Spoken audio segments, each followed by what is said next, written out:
घास का मैदान खाली हो गया है।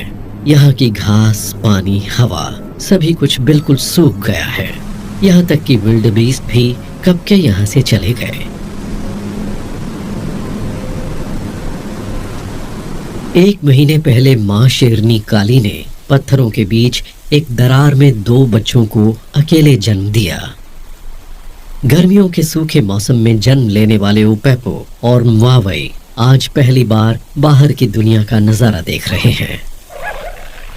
सूखे मौसम में सवाना बहुत खतरनाक जगह होती है। हाइनाज लगातार शावकों का शिकार करने की ताक में रहते हैं और खाने की यहाँ भारी कमी है।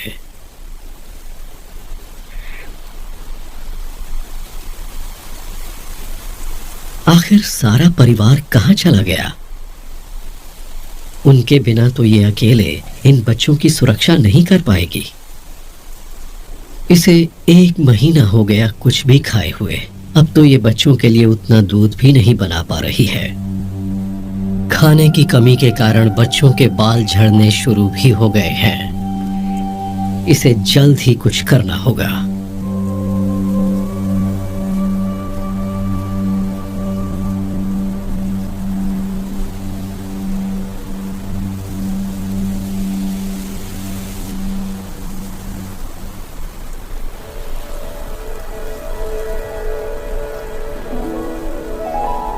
कुछ नर रिश्तेदार दिख रहे हैं।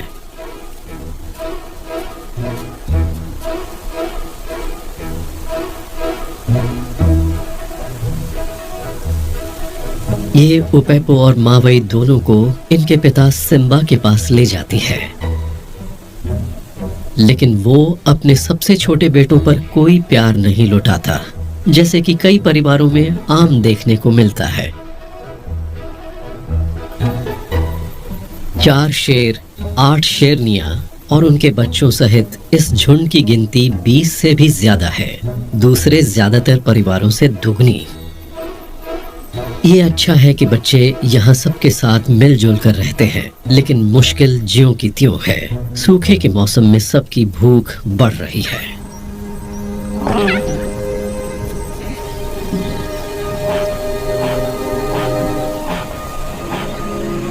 हर तरफ धूल के गुबार उठ रहे हैं। परिवार के सदस्य लंबे समय से भूखे रह रहकर थक गए हैं।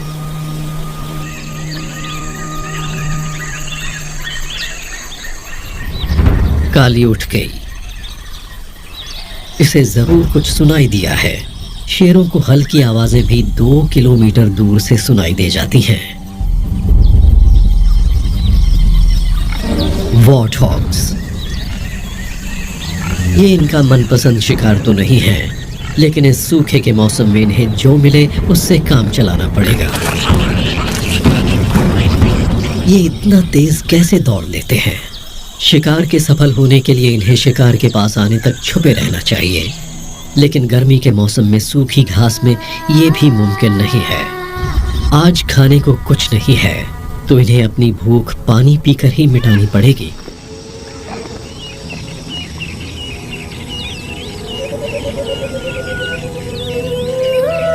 सवाना में गुलाबी सुबह खिल गई।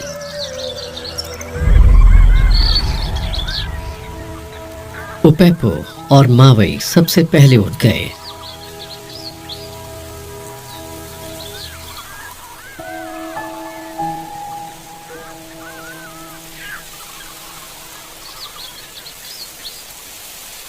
बच्चे तो खेलने में मस्त हैं, लेकिन उनकी मां की उन्हें दूध पिलाने की समस्या ज्यों की त्यों है।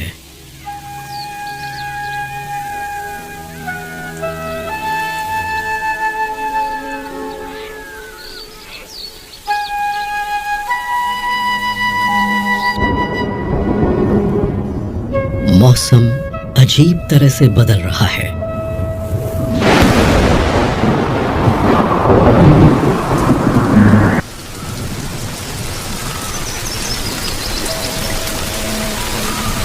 हालांकि अभी बारिश का मौसम काफी दूर है, लेकिन सूखी घास पर पानी की बूंदें पड़नी शुरू हो गई हैं। पिछले कुछ सालों से सेरेंगेटी का मौसम बिल्कुल असामान्य हो गया है।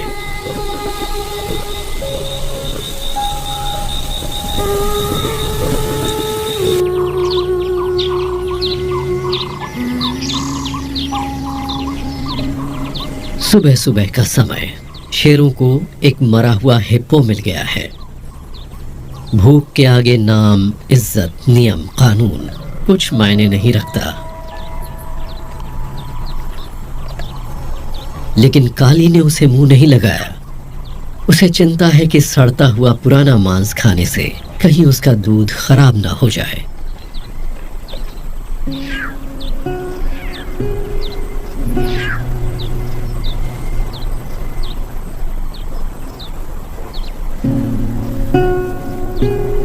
लेकिन अब बच्चों को पिलाने के लिए उसके पास दूध भी नहीं बचा है। आखिर बच्चों को बाप के पास छोड़कर वो चुपचाप मरे जानवर की तरफ चल पड़ी। अब वो अपने बच्चों को और तड़पता नहीं देख सकती।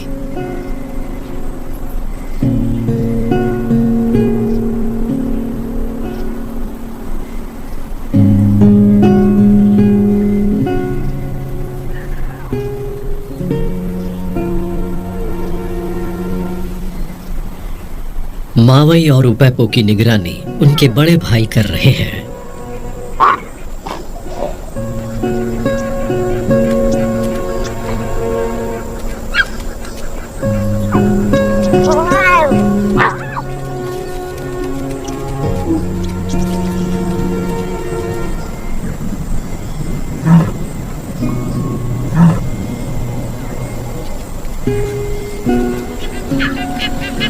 वापस आकर काली ने दोनों बच्चों को अपने पास बुलाया ताकि वो भी अपना पेट भर सकें।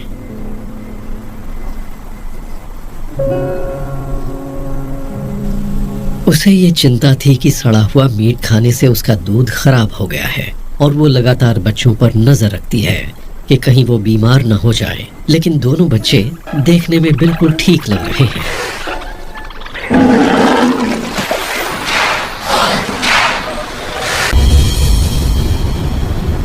बारिश से सेरेंगेटी में निखार आ गया है। हर तरफ हरियाली और चहल पहल का नजारा है, लेकिन मोटो की जिंदगी में नहीं।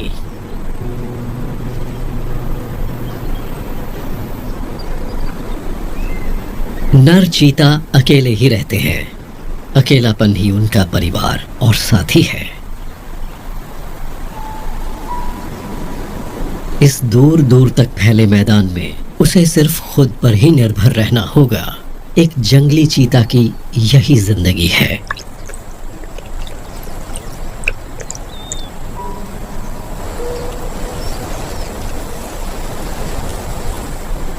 एक पत्थर का टीला ही मोटो का घर है। कभी कभार शेर भी वहां चक्कर मार जाते हैं, लेकिन मोटो के लिए इस जगह की ऊंचाई से अपना अगला शिकार ढूंढना बहुत आसान है। लगता है आज का दिन अच्छा है। अचानक मोटो उठकर नीचे उतरा और घास की तरफ चल पड़ा।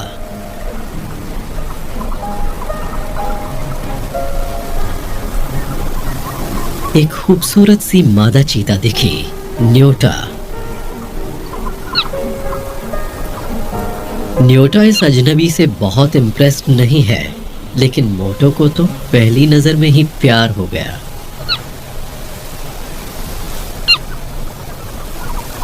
मोटो बेधड़क न्योटा के पास आता है, लेकिन न्योटा को मोटो का ऐसे बेहिचक उसकी तरफ बढ़ना ज्यादा पसंद नहीं आया।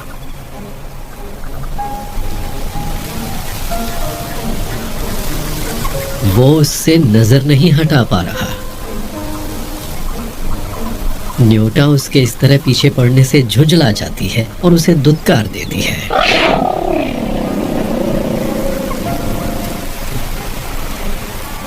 न्योटा मोटो में कोई दिलचस्पी नहीं दिखाती तो उसे बहुत निराशा होती है, लेकिन उसे न्योटा बहुत पसंद आ गई है और वो उम्मीद छोड़ने को तैयार नहीं है।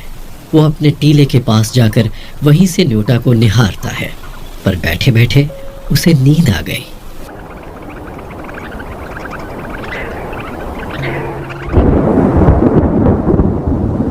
अरे ये क्या हुआ?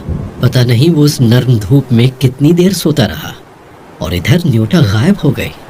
इसे अपने आप पर गुस्सा आ रहा है कि ये सो गया। इतनी बारिश को भी आज ही आना था।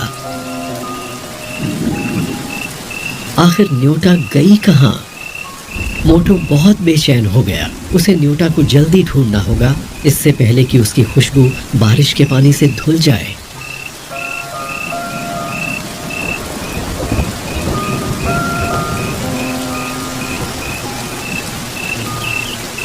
खुशकिस्मती से वो ज्यादा दूर नहीं गई थी। इतनी जोरदार बारिश में भी मोटो ने उसे ढूंढ ही लिया था। वो वाकई उस पर लट्टू था। आखिर न्योटा को मोटो की जिद के आगे झुकना पड़ा। मोटो अब अकेला नहीं है। उसे अपने प्यार का साथी मिल गया है, जिसके साथ वो अपने दिन रात, खाना पीना, दुख सुख सब कुछ बांट सकता है। अब उसे अकेलापन नहीं सताएगा। उसे वो सब कुछ मिल गया है जो उसे जिंदगी में चाहिए था।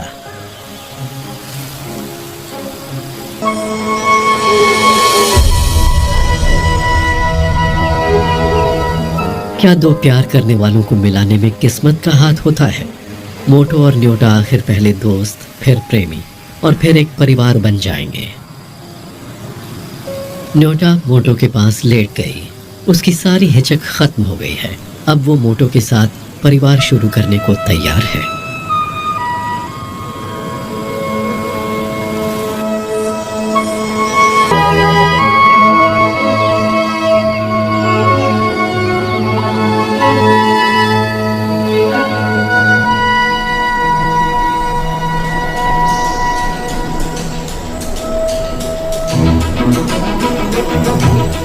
हर तरफ प्यार पनप रहा है। बारिश के खुशगवार मौसम में न्योटा और मोटो भी एक दूसरे के साथ बहुत खुश दिखाई दे रहे हैं।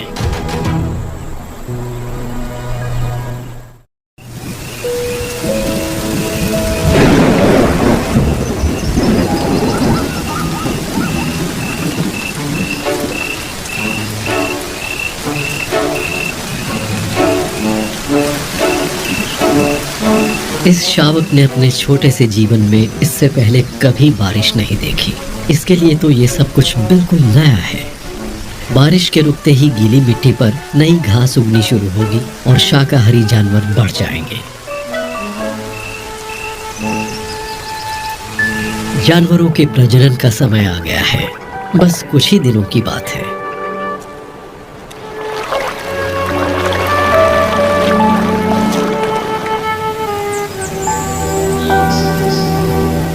आज सुबह सुबह न्योटा कहीं गायब हो गई है।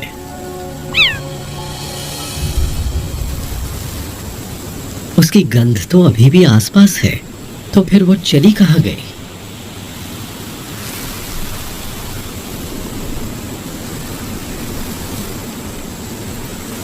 मोटो उसे ढूंढता रहा। अब तो उसकी गंध भी नहीं मिल रही। वो कहीं रास्ता तो नहीं भूल गई?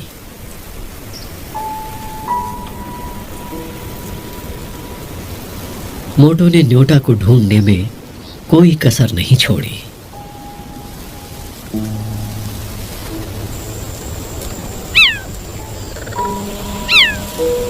आखिर न्योटा क्यों चली गई? क्या उसके जाने के पीछे कोई खास वजह थी? मोटो की घबराहट और बढ़ गई।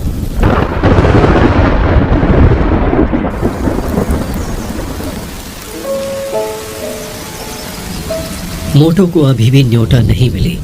बारिश में न्योटा की खुशबू और पहचान धुलती जा रही है, और साथ में वो निशान भी जो मोटो ने उसके लिए छोड़े थे। अगर उनकी महक गायब हो गई तो वो कभी भी एक दूसरे को ढूंढ नहीं पाएंगे। न्योटा किसी मुश्किल में ना हो। उसे शायद पता भी नहीं कि मोटो उसे ढूंढने के लिए कितना परेशान है।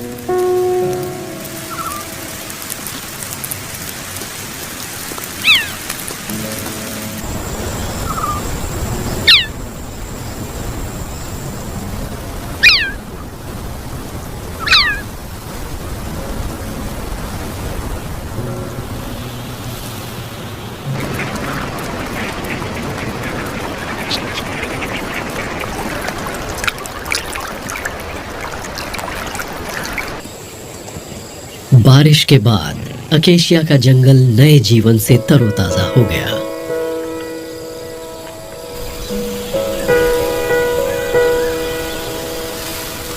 न्योटा अकेशिया के पेड़ों के पास ही है। उसकी तबीयत कुछ ठीक नहीं है। वो मोटो के शावकों की मां बनने वाली है।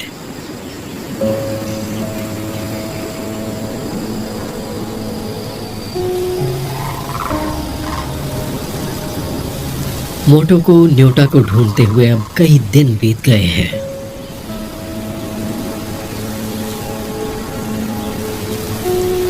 एक चीता जो बड़ी जंगली बिल्लियों की जाति में सबसे खूबसूरत होता है, वो हर रोज 40 किलोमीटर तक चलता है। और चूंकि मोटो ने शिकार नहीं किया बल्कि सिर्फ न्योटा को ढूंढा है, तो मुमकिन है वो इससे भी ज्यादा चला हो।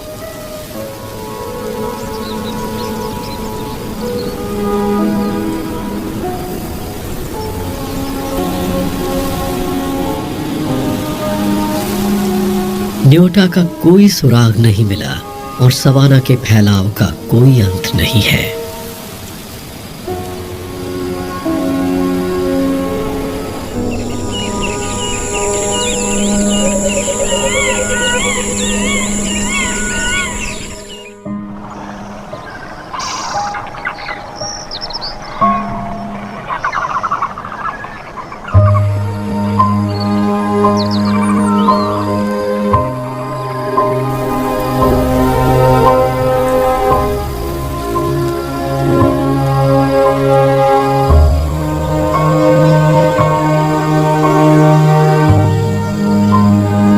रोज की तरह आज फिर मोटो न्योटा को ढूंढने निकल पड़ा। शायद चट्टान की चोटी पर जाने से वो दूर से दिख जाए। क्या वाकई वही तो नहीं?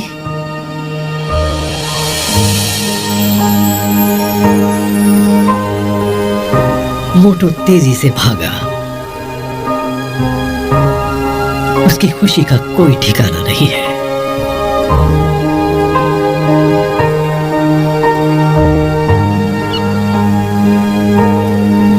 आखिर उसे न्योटा मिल ही गई, जिसे देखने को वो तरस रहा था। लेकिन न्योटा के जीवन में अब उसकी कोई जगह नहीं है।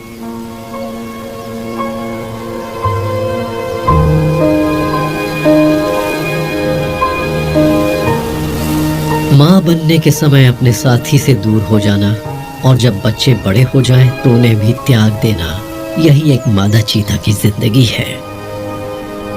सेरेंगेटी में सदियों से पीढ़ी दर पीढ़ी यही प्रथा चली आ रही है। मोटो को इसी बात का डर था।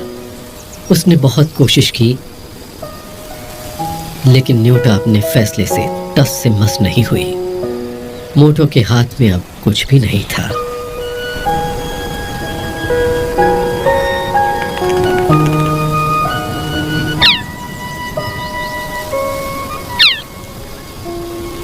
आखिर मोटो ने वहां से जाने का फैसला किया। उसे न्योटा की इच्छा का मान रखना था। उसके बाद न्योटा भी अपने रास्ते पर चल पड़ी। दिल पर पत्थर रखकर दोनों ने अपना रास्ता बदल लिया। नए जीवन को दुनिया में लाना एक बहुत बड़ी जिम्मेदारी है।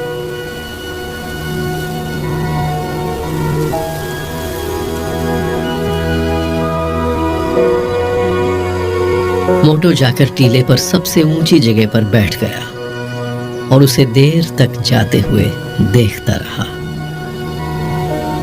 न्योटा ने आखिरी बार उसे पलट कर देखा। अलविदा मोटो। धीरे धीरे उसकी तस्वीर धूमिल होती चली गई और वो उसकी आंखों से ओझल हो गई। आखिरकार विल्डेबीस्ट वापस लौट आए। इतने महीने गायब रहने के बाद करोड़ों की तादाद में विल्डेबीस्ट नदी के उत्तरी भाग से वापस आ गए हैं। इस अंतहीन मैदानी लैंडस्केप में अब नई जिंदगियां शुरू हो गई। एक नवजात विल्डेबीस्ट को जन्म के पहले 5 मिनटों में चलना सीखना होता है, क्योंकि ये छोटे और नाजुक बच्चे जानवरों के लिए आसान शिकार होते हैं।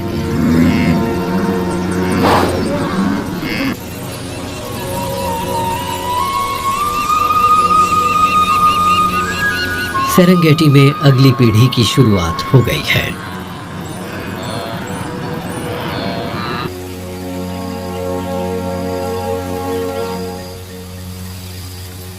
उधर न्योटा ने भी बच्चों को जन्म दिया है, उसके और मोटो के शावक।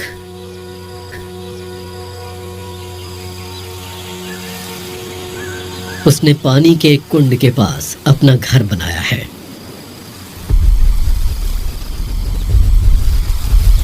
लेकिन उसके पास में ही हाइना की एक गुफा भी है।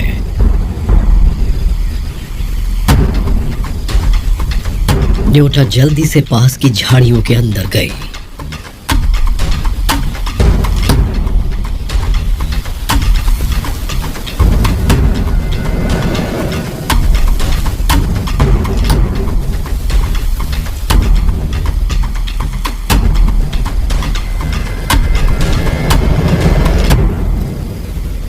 न्योटा ने बच्चों को हाइना की नजरों से छुपा दिया।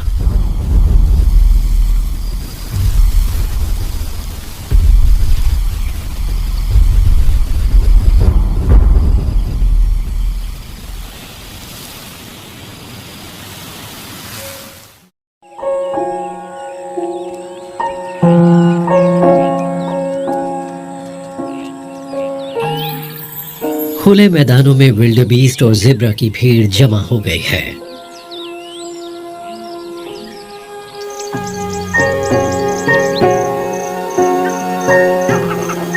सुबह सुबह काली शिकार के लिए तैयार हो रही है।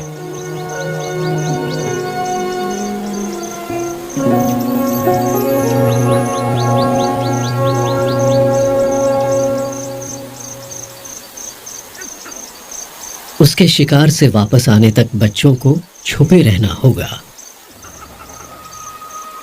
ऐसे जंगलों में बच्चों पर हर तरफ से हमले का खतरा बना रहता है।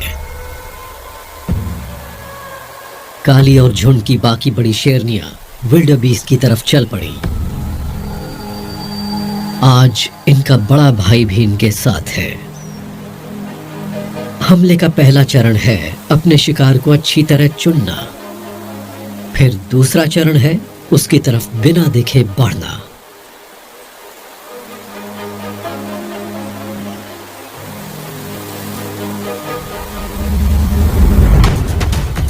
और तीसरा चरण उनका एक ही मौका होता है। यहां गलती की कोई गुंजाइश नहीं।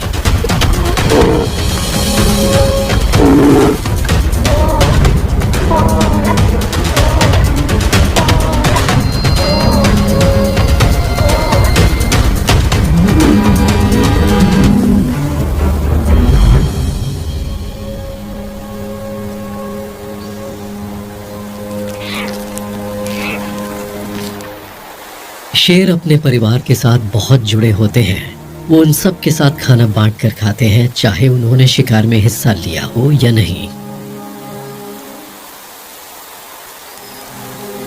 लेकिन इतने बड़े परिवार का पेट भरने के लिए एक विल्डबीस्ट काफी नहीं होता, खासतौर पर जवान होते हुए बच्चों के लिए।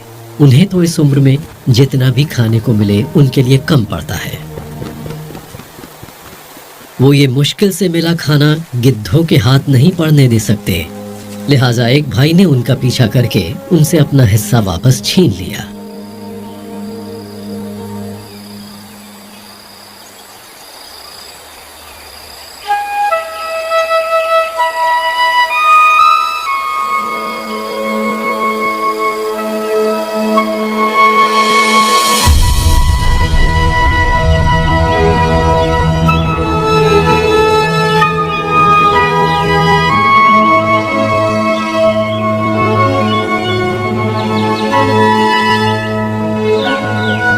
धीरे धीरे हर तरफ फूल खिलने शुरू हो गए। सवाना में बहार आ गई है। इस समय हर चीज की भरमार है। सेरेंगेटी में बारिश का मौसम अपने चरम पर पहुंच गया है। शेरों के परिवार में एक नई समस्या खड़ी हो गई है। शायद मावई को सांप ने काट खाया है। उसके गले में सूजन आ गई है और उसे सांस लेने में मुश्किल हो रही है। उसकी मां काली को उस पर तरस आ रहा है। उसे अफसोस है कि उसका जन्म सूखे के दिनों में हुआ। उस वक्त हुई खाने की कमी से उसका शरीर कमजोर हो गया है और गले की सूजन से अब उसे ठीक से सांस नहीं आ रही। वो खुलकर खेल भी नहीं सकता।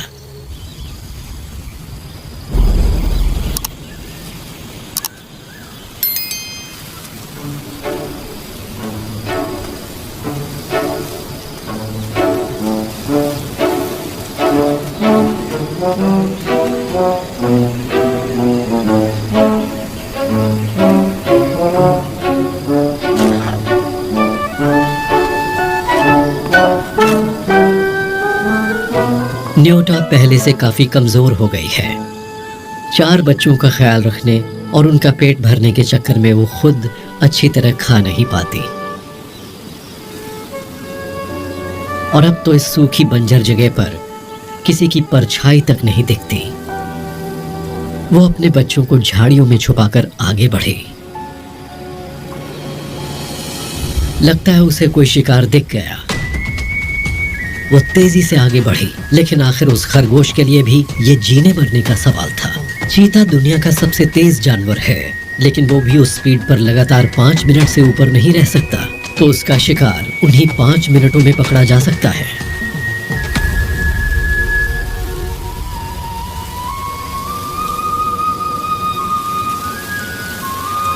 पता नहीं इसने कितने दिनों से नहीं खाया है, लेकिन फिर भी ये अपनी भूख की परवाह ना करके बच्चों को खाने देती है और चारों तरफ नजर रखती है।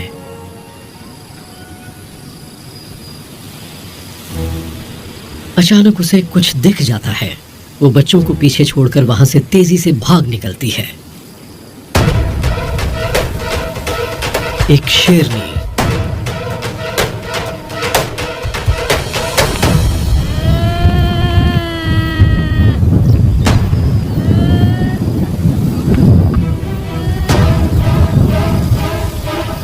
ये दोनों एक ही तरह के जानवर का शिकार करते हैं, इसलिए अगर उसके बच्चों का पता चल गया तो वो तुरंत मारे जाएंगे।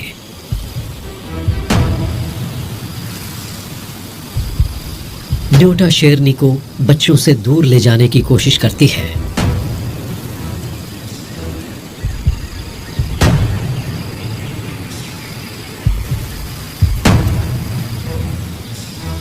खुशकिस्मती से शेरनी पलट गई। उसने न्योटा के बच्चों को नहीं देखा।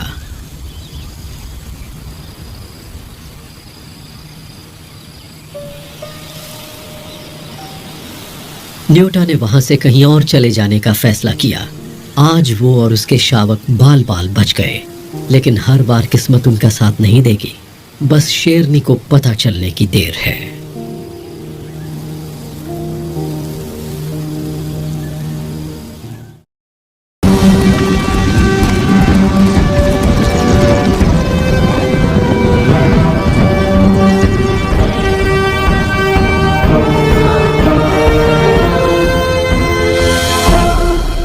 पेपो के परिवार ने तय किया है कि वो विल्डेबीस्ट के पीछे न जाकर भैंसों के झुंड का पीछा करेंगे। ये सफर आसान नहीं है, थकान भरा है। किसी किसी दिन तो करीब 10 किलोमीटर तक चलना पड़ेगा।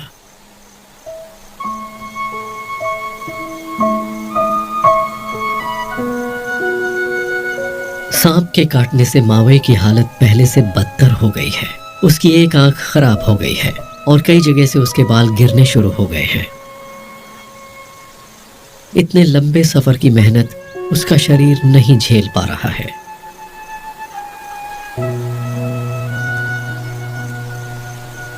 लेकिन परिवार के दूसरे सदस्यों की जिंदगी के आगे उसकी तकलीफ के बारे में नहीं सोचा जा सकता।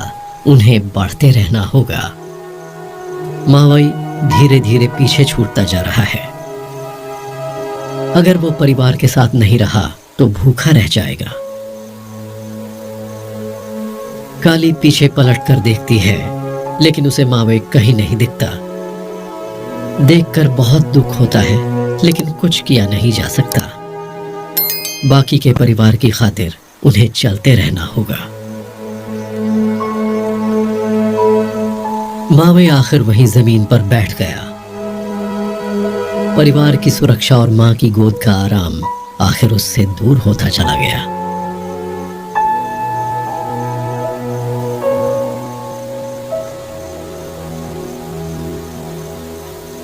पिता सिम्बा भी घूमकर मावे की छोड़ी हुई खाली जगह को देखता है।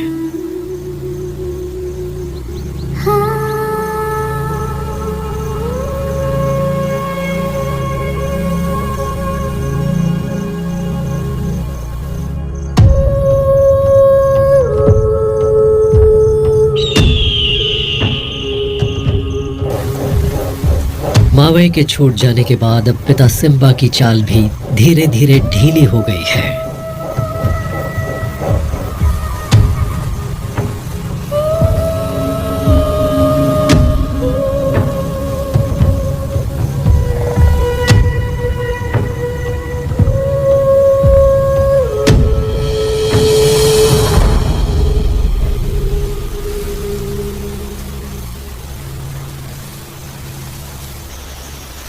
ओपेपो के परिवार ने पहले ही मावे को खो दिया है। एक और सदस्य खोना उनके लिए बहुत बड़ा झटका होगा।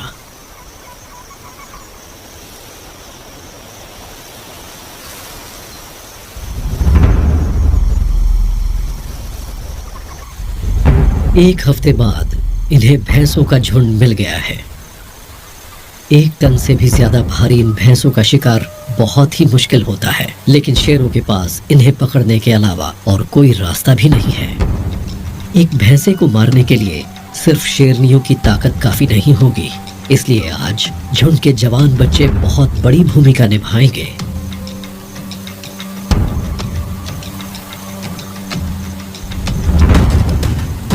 शिकार शुरू हुआ।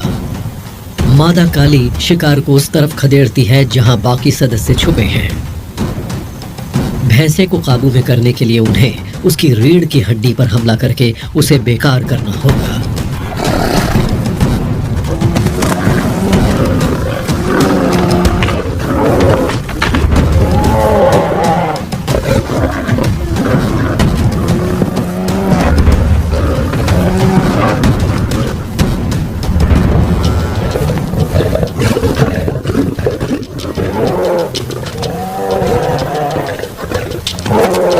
आधे घंटे की जद्दोजहद के बाद आखिर भैंसा गिर पड़ा। जहां शिकार छोड़ देने का मतलब मौत है और सिर्फ ताकतवर ही जिंदा रह सकते हैं, वहां हमदर्दी के लिए कोई जगह नहीं है।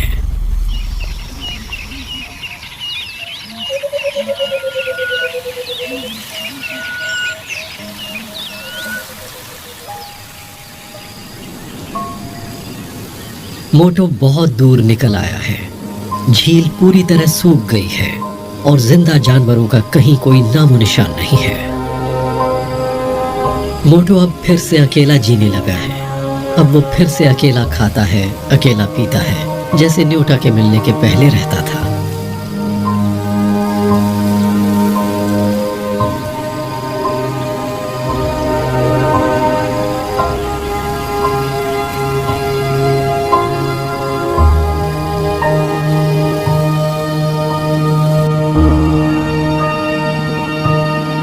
उसे न्योटा से मिले हुए 6 महीने बीत गए हैं और उसे तो पता भी नहीं है कि उसके 4 बच्चे हैं। जब न्योटा प्रेग्नेंट हुई तब उसने स्वीकार किया कि छोड़कर जाना ही उसकी नियति है। उसकी बात मानकर वो दूर निकल गया था, लेकिन आज भी मोटो को न्योटा की याद आती है। इसे आज भी उम्मीद है कि एक दिन किस्मत इन दोनों को दोबारा मिलाएगी। वो आज भी न्योटा को आवाजें देता है।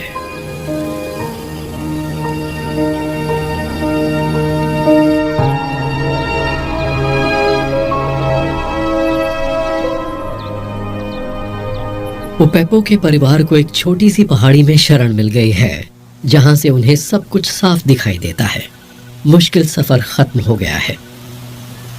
हर तरफ शिकार ही शिकार है।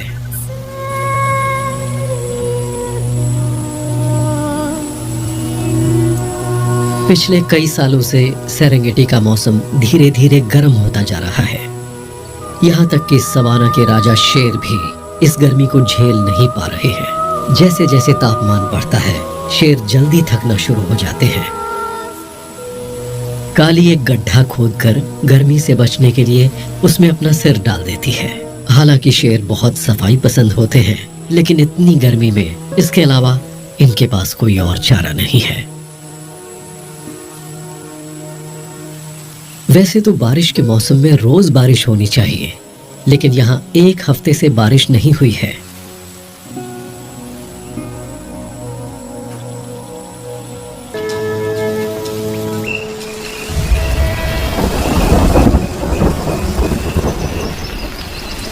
दोपहर को आसमान बादलों से ढक गया और मैदान में चारों तरफ अंधेरा छा गया। ये अचानक बारिश हो जाना सामान्य नहीं लग रहा।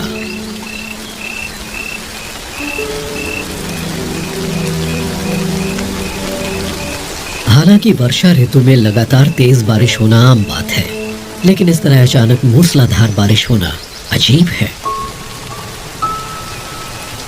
आज का सेरेंगेटी न्योटा के लिए पहले के सेरेंगेटी से बहुत अलग हो गया है। चाहे गर्मी का मौसम हो या बारिश का, दोनों अब पहले जैसे नहीं रहे। ऊपर से शिकार की कमी के कारण उसका अपने विरोधी शेरों के साथ आए दिन टकराव होता रहता है। उसके बच्चे अभी भी उसकी नजर में इतने बड़े नहीं हुए। क्या वो इस अनजान सवाना में अपने बच्चों को अकेला छोड़ने की हिम्मत जुटा पाएगी?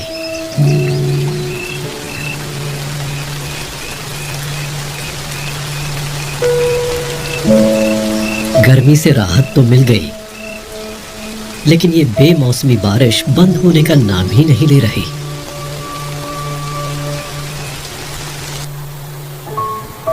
पिता सिम्बा अब परिवार से बिछड़कर अकेला हो गया है।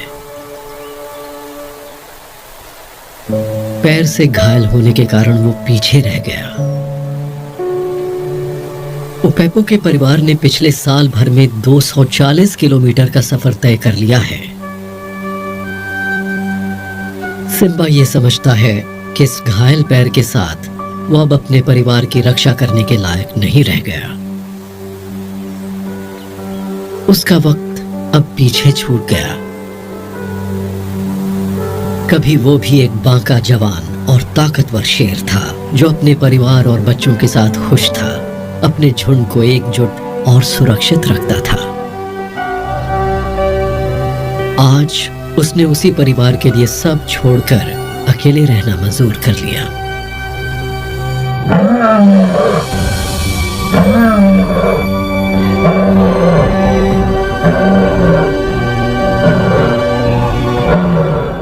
सिम्बा का आखिरी अलविदा सवाना में दूर तक गूंज गया।